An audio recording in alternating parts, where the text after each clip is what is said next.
इस लड़की की प्रेगनेंसी ने 400 साल पुराना श्राप तोड़ा।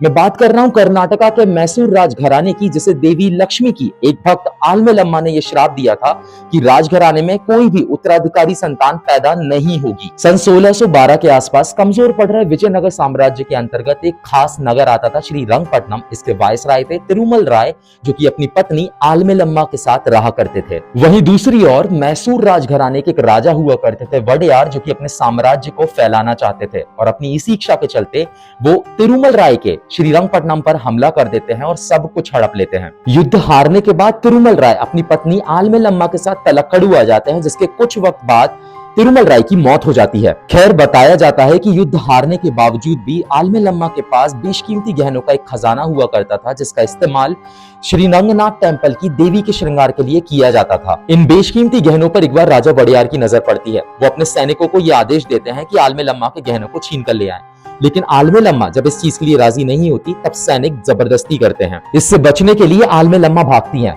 वो मालंगी के पास कावेरी नदी के तट पर पहुंचती हैं और खजाने के साथ डूबकर आत्महत्या कर लेती हैं। लेकिन डूबने से पहले उन्होंने मैसूर राजघराने और आसपास की जगहों को 3 भयंकर श्राप दिए। पहला, मैसूर राजघराने के राजाओं के यहाँ कोई भी उत्तराधिकारी संतान पैदा नहीं होगी। दूसरा, तलक्कड़ धीरे धीरे रेत की चादर तले दबने लगेगा। और तीसरा, मालंगी गांव समय के साथ कावेरी नदी के भंवर में समा जाएगा। जिसके बाद ये तीनों श्राप सच साबित होते हैं। 16वीं शताब्दी के बाद मैसूर राजघराने के राजाओं का वंश केवल अडॉप्टेड चाइल्ड के जरिए ही आगे बढ़ता है। तलक्कड़ के कई खास मंदिर और इमारतें रेत की चादर तले दबने लगती हैं। वहीं दूसरी ओर कावेरी नदी मालंगी गांव के कई सारे तटों को डुबाने लगती है।